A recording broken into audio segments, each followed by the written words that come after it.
In this session, we shall talk about the basic laws of electrical networks. So, what are the basic laws on which network analysis is built? Network analysis is built on three basic laws. One law is called the Ohm's law, the second law is Kirchhoff's voltage law, and the third law is Kirchhoff's current law. So, will you please state Ohm's law? Ohm's law relates three things.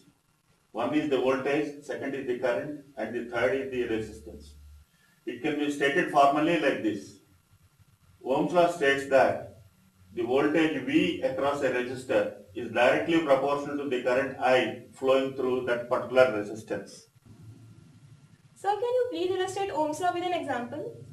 Of course, we shall take a very small example like a bulb, and then the wattage of the bulb is, let us say, 100 watts, and if the voltage is 230 volts, we shall find out the resistance when it is hot, let's say when the bulb is glowing. The data given in this particular problem is the power is given as 100 watts, the voltage is given as 230 volts. So with that formula, we can find out the current I as P by V, which is equal to 100 divided by 230 volts, which gives us 0.4348 amperes. So we found out the current. Already 230 volts voltage is given. Hence we can find out the resistance by V by I. The voltage is 230 volts and the current now we have calculated as 0.4348. So with that we are getting 529 ohms. This is called a hot resistance. That means when the bulb is glowing, the bulb will get hot. So the resistance will be varying with the temperature. That's most important in Ohm's law. Ohm's law is valid only under constant temperature.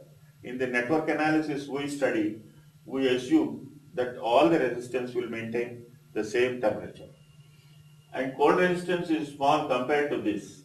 For instance, it may be as small as 10 times less than 529 ohms, which means that it is approximately 5.29 ohms when it is not glowing.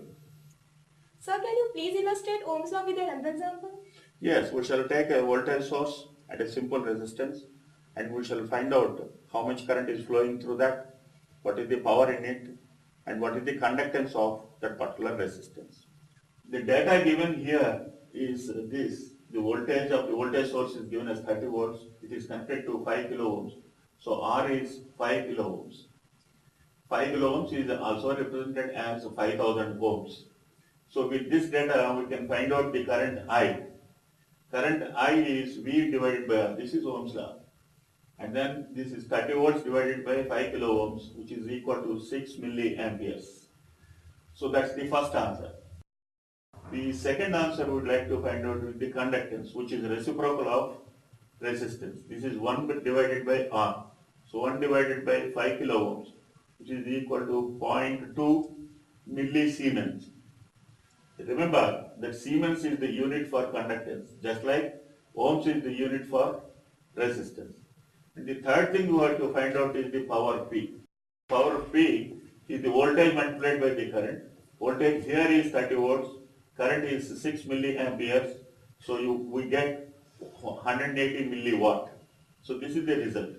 But however, we can also find out the power by this rule, P equal to I square R. I square is 6 milliamperes square multiplied by 5000 ohms. We get the same thing as 180 milliwatt. So, please tell us how to verify Ohm's law experimentally. First of all, let me explain about this kit. This kit contains one power supply. The second power supply is this. There is a voltmeter and there is an ammeter. Here is the breadboard. What we have done in this experiment to find out whether the Ohm's law is verified or not is we have inserted 1 kilo ohm across a voltage source.